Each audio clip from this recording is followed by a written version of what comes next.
Nadine Crawford, thank you so much for being here today. You are very From welcome. Future You Wellness Coaching, is that right? Yep, that's right. That's me. Exciting. You've just finished your coach certification a couple of months ago. You went through Passion to Profit with me. How long Yeah, ago was that now, that since you was finished? November. Yeah, November 22 is when I finished. Okay, so we're 6 months on, six Mm, months after you finished. And I would love to know, well, as much as we can fit into this episode, all of the things that you've done since then to get where you are today, because you're really starting to get some traction and everyone's going to want to know your secret sauce. So I want to start with a question before we go into that backstory. Remember in Passion to Profit, we were speaking about what's your main marketing strategy, your main communication strength? Is it speaking? Is it networking, writing, direct contact? What did you choose as your starting point? that's a really good question, because I know that during Passion to Profit, what I thought was going to be my starting point turned out that it wasn't my starting point. So I thought, oh, maybe I could do speaking, because I'm not afraid of public speaking, and I quite like it. I don't mind an audience. And so I thought that might be where I started, but I felt such resistance every time I thought about reaching out and offering my services as a speaker. And I thought, this isn't going to work for me. And I just had a blockage and I just wasn't doing it. So I had to really put a lot of thought into it. And it came back to basically just building relationships with people. So my best skill is building relationships with people, which is why I wanted to become a coach. And it's also why my background is in nursing. It's because it's that relationship with people that works for me. Being curious and interested in other people's experiences and the things that they've gone through is such an amazing thing for me. I just love it. I talk to strangers everywhere because they just make me so interested. So for me, that was the way forward. And that's how I've approached it, is having genuine conversations with people is how I've ended up having to go forward with my marketing. And that seems to be working for me. Okay, so I think what I'm hearing is instead of speaking, as in speaking to a group or doing talks, you've gone with more like a direct contact where you're reaching out to individuals, and maybe some networking where you're reaching out to network people in your network. Is that right? And having one-to-one conversations. Yeah, definitely. Is I thought also another part of that might be social media, but what I'm finding is the initial traction for my business is not coming from social media. It's coming from those connections with people. So with my background in nursing, I decided to reach out to health professionals such as GPs, specialists, and allied health like chiros and things like that, and was lucky enough to set up a few meetings face to face to chat to some of those people. To date, none of those have really turned into clients, but they may in the future. But also, it was a great place to build my confidence and just speak about what coaching is, and where it sits in the healthcare system, and talk about HCANSA and how important it is to be a part of HCANSA and how that gives us credibility in terms of continuing education and registration requirements and things like that to make us a valid profession, offering a really valuable service. So there's some of the things that I did. So yeah, just genuinely having those conversations. So for me, that was, I guess, business to business. And then I've more recently done a bit a more of a face-to-face with clients approach as well. So just a couple of weekends ago, I attended an expo in Gippsland, a wellness expo, where I was a store holder.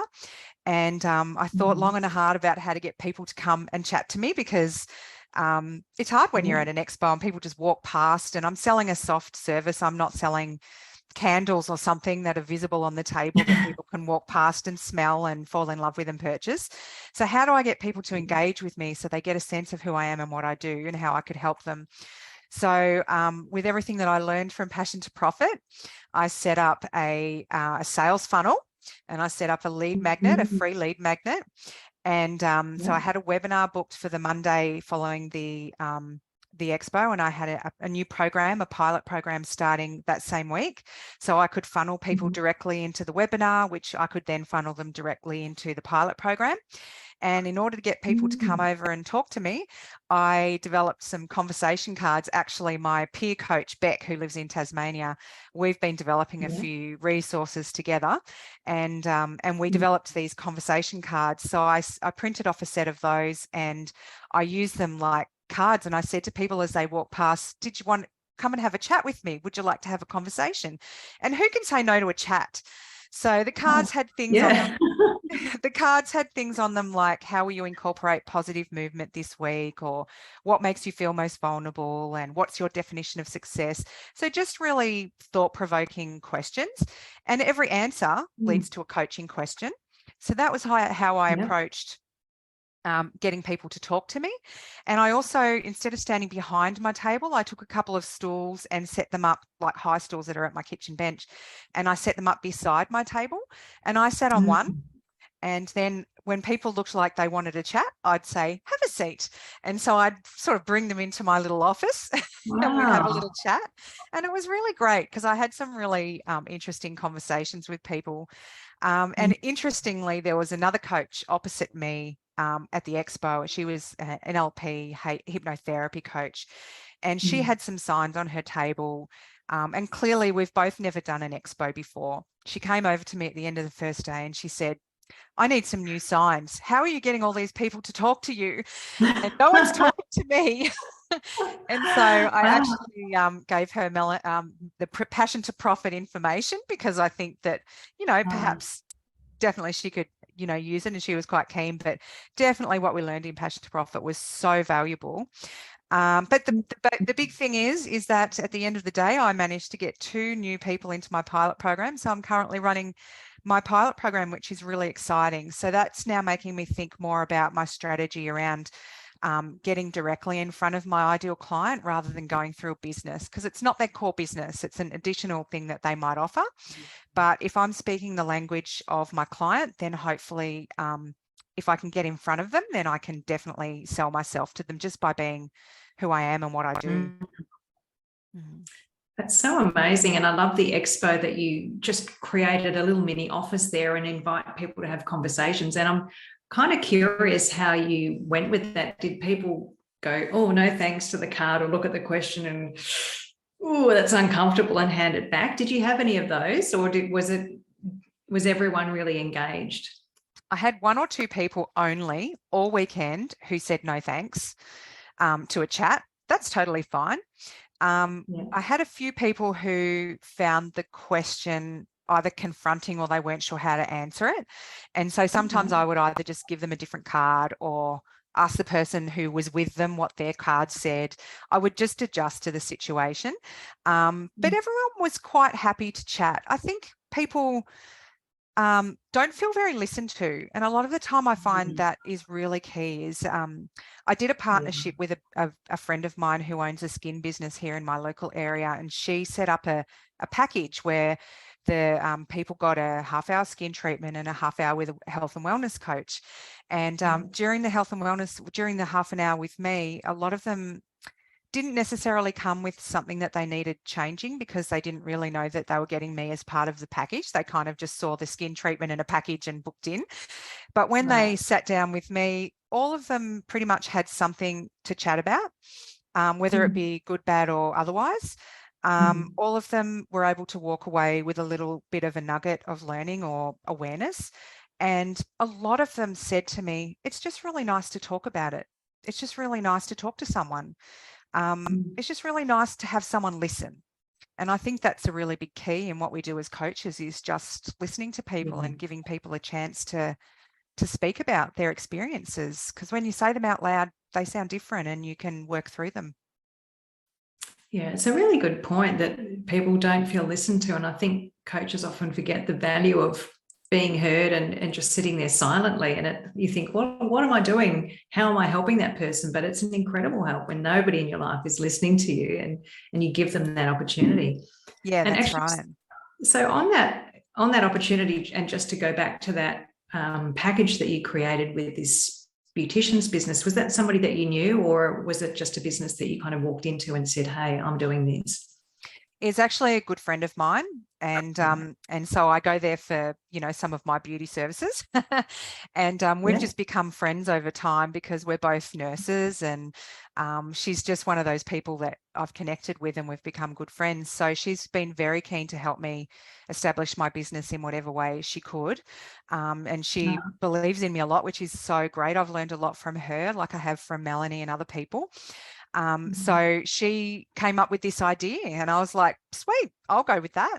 So I sort of put together a little mini coaching session, a little mini grow session, if you will, where people could just, you know, have a think about what's going on for them and is there anything they want to work on, maybe set a goal or two, and bring that all into sort of half an hour. Not all the plans went like that. Some people didn't have anything that they really wanted to talk about. So I just went with the flow. And if they didn't want to talk about anything, I said, oh, well, you've got half an hour to have a chat. And so I just would inquire about their life and use that as a coaching. If nothing else, it was experience for me, just meeting people where they're at and having those, you know, open, active listening conversations with them was really valuable for my confidence in those early stages.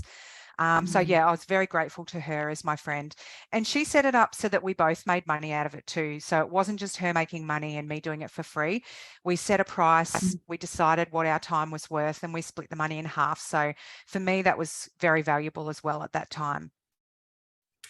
Right. So actually getting paid for your time as a coach, brand new, but still, and having that partnership arrangement with someone else that you have this trusting relationship with. Yeah, that's right. And it's a model that I'm bringing with another business as well. There's another business in my area, a nurse who runs a business doing IV infusions and things. And she's got a machine that is like it's like a big squeezy hug thing, but it's really good for mental health and anxiety. And so we have decided that we will also do a package, a similar thing, so we can bring our networks together and help each other's business, because her business is fairly new. So it's a model that I'm bringing to other businesses as well, as a bit of an opportunity to help their business and mine. Partnerships are so fantastic. And I think all of the businesses I've ever built have been based around a partnership model. It's so good to, you know, that two heads are better than one and four are better than two. Well, you know, you've got to be choosy about who you partner with. But I'm also curious too, with that first partnership with the beautician friend of yours, it sounds like you've got a whole range of people from pre-contemplation, not thinking about change, right up to ready to change. I'm curious to know, how many of those do you think were your high chemistry clients that you could potentially work with again? And did any of them go from that one session into a formal program? Yeah, so I didn't get any of them coming into my services from that. But if I was looking at, would I be able to work with any of them? Would I think that if they did need my services, would they be a high chemistry client? Probably most of them. I saw 13 people that week, and probably 9 or 10 of them would have been high chemistry clients, and probably only 2 or 3 were people that wouldn't have been high chemistry clients for me. So that was good to sort of know who's out in the community and what type of people. And they were also clients that had money to spend. They're in there getting all sorts of beauty treatments, which are quite expensive at times. So I knew that they were clients that had money to spend. And a lot of them did walk away and say, well, you know, I'd definitely call you if I needed a chat or I needed to talk something through. And so, you know, not only was I able to promote my services from I offer weeks of coaching, even just offering what I call my splinter service, which is my 60-minute, I call it a clarity session, is enough for them. For some people, that might be all they need. They might just give me a call and say, hey, can I book a 1-hour session? And that might be something of value to them. So, you know, and, you know, they also they know about me now, so they might tell somebody else. Yeah, absolutely. And that word of mouth referral, if they've had a good experience with you, even if they didn't end up buying your program, obviously they're going to tell other people like them, who are of the same type of person. They have money, they may have challenges. They've also all agreed to go on my mailing list. And from the expo, I also got a number of names on my mailing list by offering a free coaching session as a prize, a draw. So I've managed to build my network a little bit that way. And what I'm doing is sending out a once-month email just to, you know, a little something I'm I'm working on in my own sort of self-coaching journey, my own wellness journey, and then what I'm up to, and then how and what my services are and what's coming up. So just a little touch point with them once a month, so that it's not too much, but it's enough to keep me in their thoughts, and give them a little something of value, something, you know, to read and think about. So yeah, so I've also got that network that I'm trying to build as well.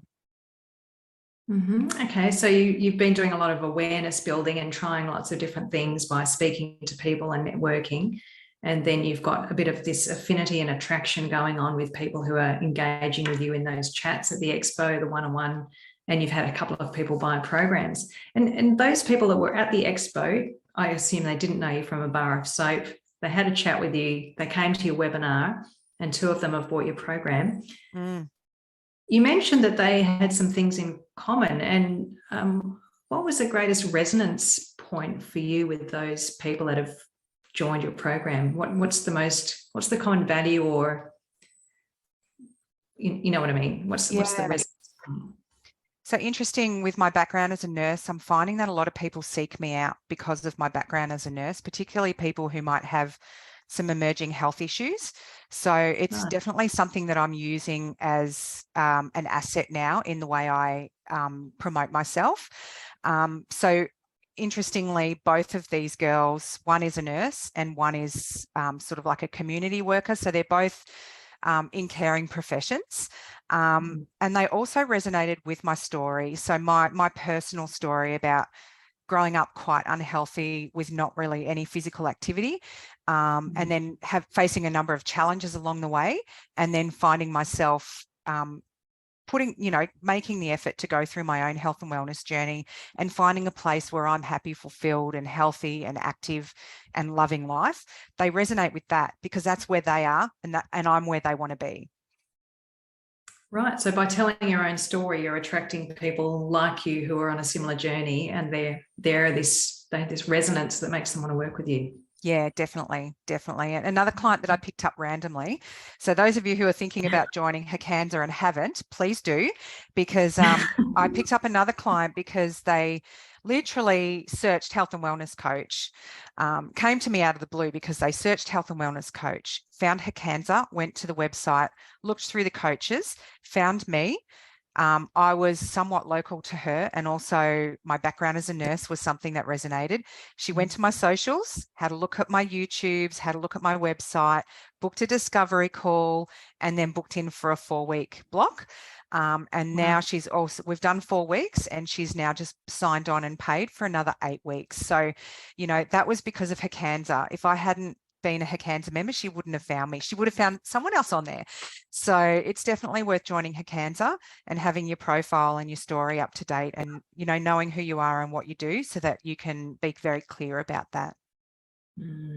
What a great story. And just going to your YouTube videos for a moment, I know that you were recording a bunch of YouTube videos and going, is anyone seeing them, and am I getting enough traction?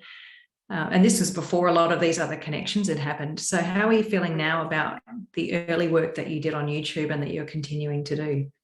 Yeah, I started the YouTube channel as a way to kind of have my voice, because I'd left a career that, my nursing job wasn't very good for me in the end. And so I'd kind of used it as a way of, having my voice heard, getting my voice out into the world, because I felt like I'd been a little bit stifled.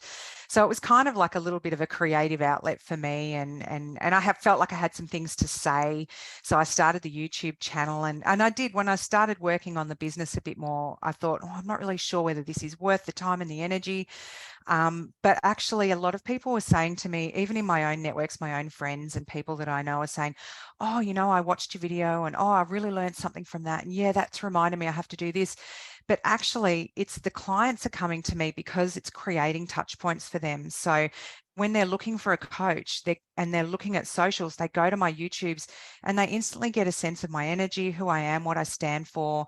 And that's making them take the extra step. And in fact, even in my program last week, one of them said, oh, I watched your YouTube about something or other. So people are referring to it. And to me, it's really not a matter of how many views or how many subscribers or anything. I'm not interested in any of that. If it grows, fantastic. If it doesn't, that's fine too.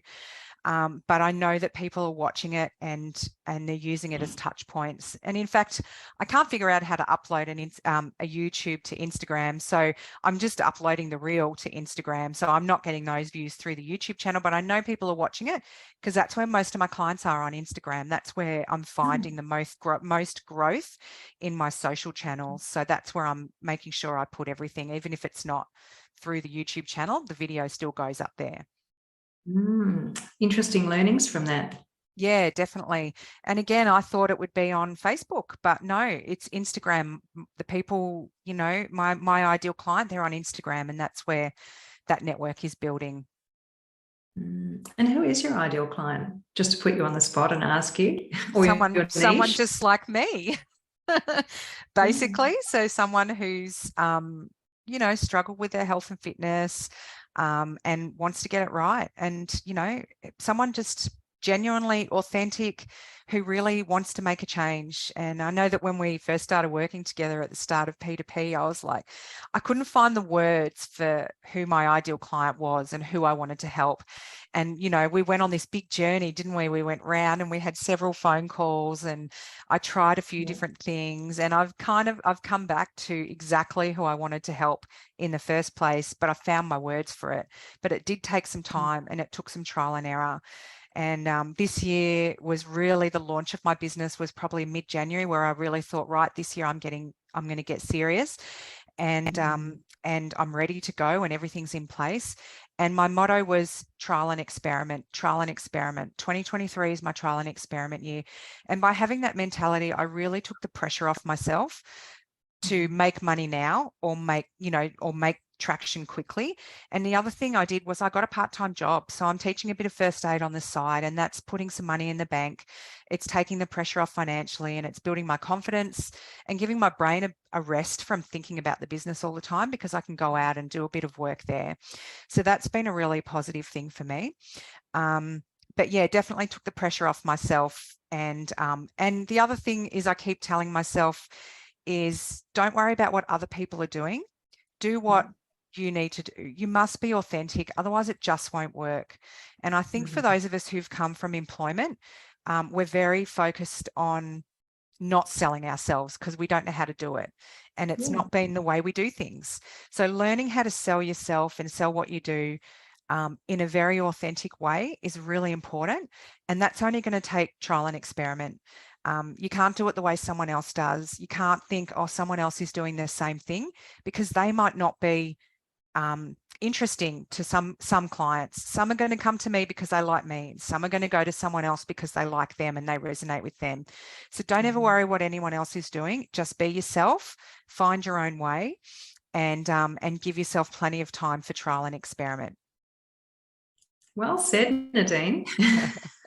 This is just what our clients do too. Like, they come to us and they go, I think I want this, and it ends up being something else. And we're going, well, you're not getting married to these new actions. You're not doing them 7 days a week forever. You're trialing things. You're trying to figure out what works. And it's exactly the same with what you're describing now. Yeah, exactly. And interestingly, I would highly recommend to everyone to get a peer coach. Beck and I in Tasmania, we set up, we did our level 3 together, and we set up peer coaching, and that has been the best thing, between the support Melanie's given us and the support we've given each other.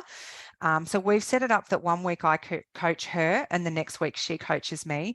And sometimes it's about something personal that's going on, but often it's just about our business and what are you working on and how much time are you putting there, and, you know, making sure that we're encouraging each other to charge appropriately and to look after our own health, and to not give too much away, and, you know, and because we're getting to know each other, we know when to ask certain questions, you know, like, how's this side going for you and how's that side going for you, and keeping each other on track in terms of our goals and the projects we're working on, and just being that support. Like, we send messages backwards and forwards all the time because we're always having creative ideas, and you know, we've never met face to face, but we, you know, I couldn't have got as far as I am without her and without support of my network, including Melanie.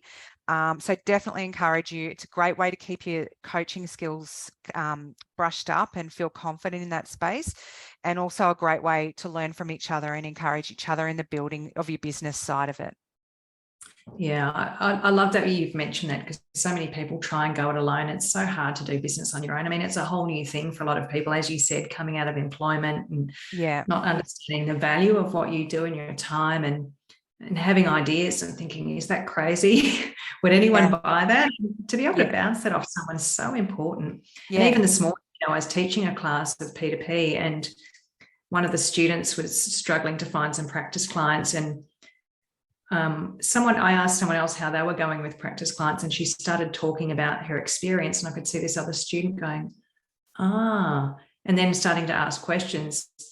And yeah, that's a really important thing, that you can be a teacher or a coach or a facilitator and you can instruct something, but sometimes hearing it from a peer in a different way or in a different context actually has as much, if not more, impact on a person in terms of their confidence and their ability to learn how to do something. yeah, So absolutely. totally agree. Yeah. And also reaching out to other people. So, reach out to other coaches who are similar to you and make some connections. Set up a Zoom and have a 20-minute chat with them. I've done that with quite a few and it's been really valuable. I've chatted to quite a few, and actually it was Sue Cosgrove who gave me the idea to talk to the libraries, and I chatted with Karina Morris in Darwin about some things in the NDIS space. So getting ideas from other coaches, again, you're not going to do it like them. Don't even try, but figure out how to make the most of what you learn from everybody and make it your own, and then Yes. develop it into a way that, and not stealing people's IP, but, but really getting new ideas and finding ways to tease out what works for you, and how you can use those ideas to build your own business. Well said, like doing it your way.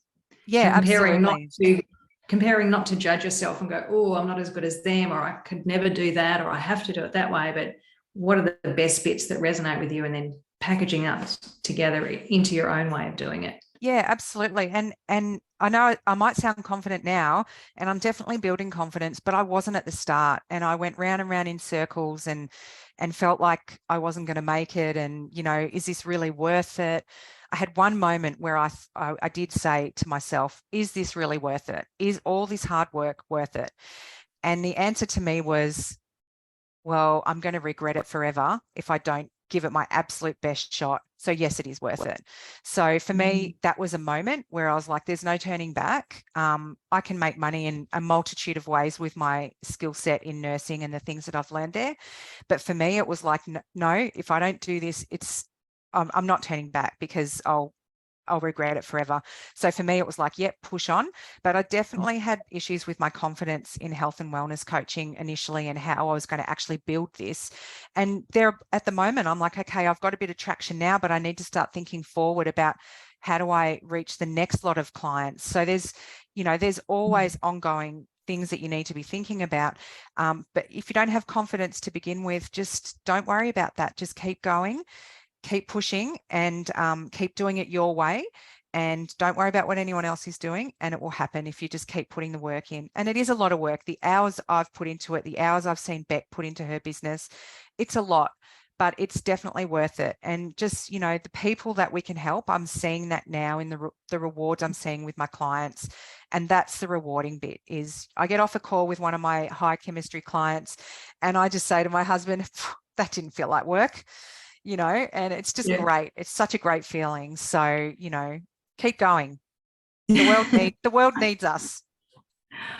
Oh, it's so true. And I love the enthusiasm. And even as you're talking about what's next, I'm going, well, you've built all these great connections, and now you're also going to enter a follow-up cycle. So you'll be doing, I imagine, more outreach and new ideas like gyms or whatever else, where you can get in front of your client base, because I think you said that was more effective than the B2B. But even going back to those leads and every few months and saying, hey, I'm still here and this is what I'm doing now. And if you know anyone that would like to do this sort of program, you've built those connections now that you can go back to. And I just see you building this upward spiral. It's so exciting to I hope so. Your growth.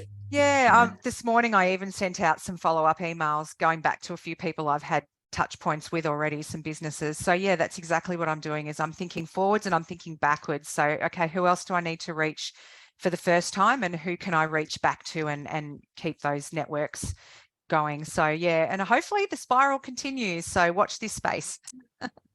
Yeah, well, you'll definitely get there if you persist, I believe, and I know what you're doing is great work and clients are getting good results. You're going to get testimonials and reviews. It's going to keep building from there. And I think, you know, we all reach a tipping point where you're doing this grind of outreach, or maybe it's not a grind, maybe you like doing the outreach and talking to people. But then at some point, enough people are talking about you and the word gets out. And instead of having to go out there, people start coming to you, and then it switches over and it becomes a lot easier. And then you get to change gears and go, okay, I'm going to focus my marketing and my activities on those few things. And now I'm going to start putting systems in my business or preparing to scale or whatever it is. You'll get there. That will be exciting. But on the same token, I keep reminding myself to enjoy this time, because this is a time that I'll never get back. And it's such valuable learning on how to build a business. I've never done this before. So it's fun. It's, you know, like, yeah, it's scary. Yeah, it's hard, but it actually is fun. Like when I get a lead, like, you know, you just jump around and like, woohoo, and you just feel so good. It's like, you know, it's just great because you start to see that hard work pay off. So I don't want to ever take it for granted. So yeah, I will look forward to that stage, but I'm determined to enjoy this phase as well. Wonderful, Nadine. Thanks so much for your time today. You're welcome. I would love to put any sort of connections in the show notes for this episode so that people can connect with you on LinkedIn or anywhere else that you are, if that's okay. Absolutely. That'd be great. I'd love to hear from you. And any parting words before we wrap up? Just remember that you've got the goods and people need what we have. So just keep plugging. Well said. And thanks again for your time. Really appreciate it. You're welcome. Okay. See you next time.